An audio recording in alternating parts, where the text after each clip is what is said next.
Section 10.3, we're going to talk about properties of chords, and we're going to use them to find some missing information again. So remember that a chord is a line segment that starts and ends on the edge of a circle. So from here to here, that is a chord.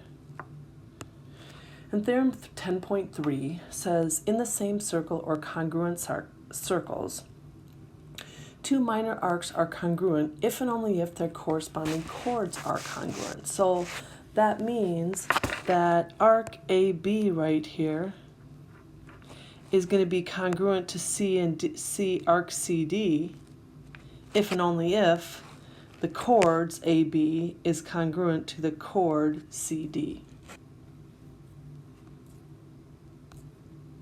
So in this circle R, it says the measure of arc AB is 108. Find the measure of arc CD right here.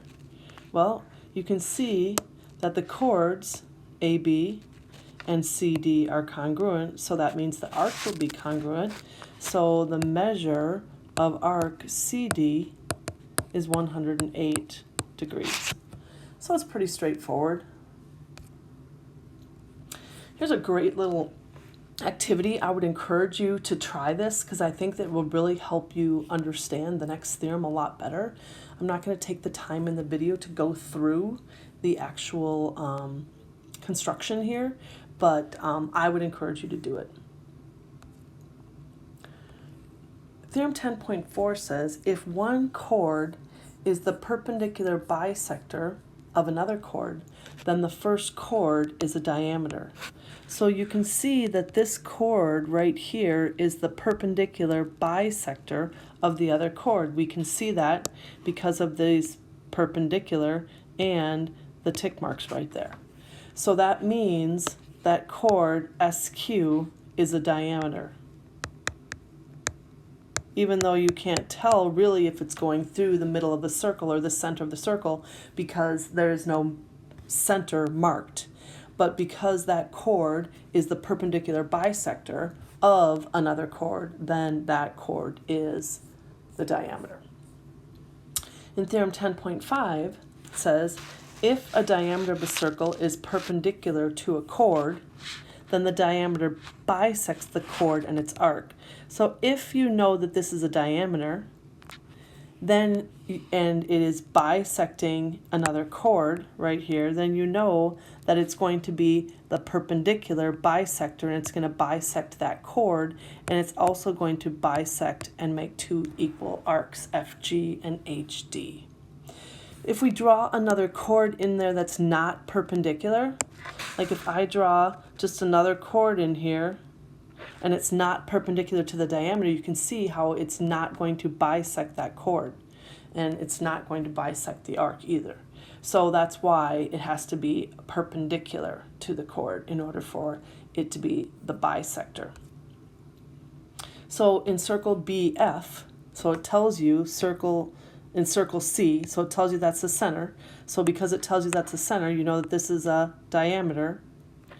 So the diameter is going to bisect the arc and the chord.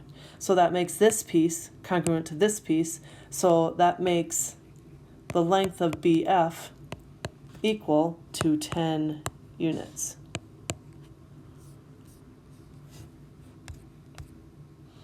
And in theorem 10.6, it says, in the same circle or congruent circles, two chords are congruent if and only if they are equidistant from the center.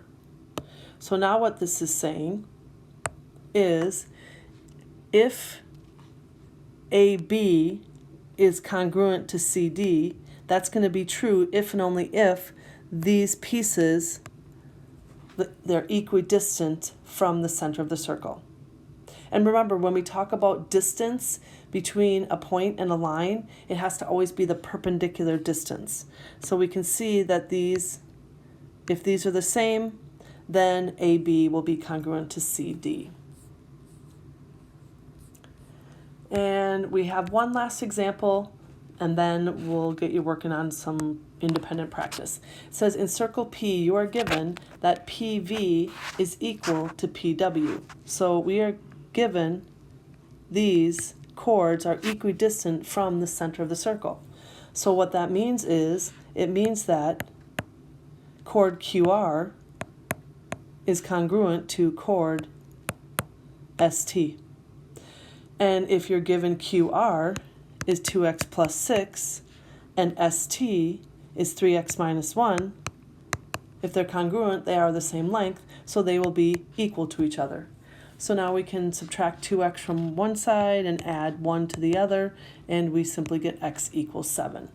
So now we are asked to find QR, we're asked to find this chord, so we're going to plug in the value of x to that expression. So we have 2 times 7 plus 6, so QR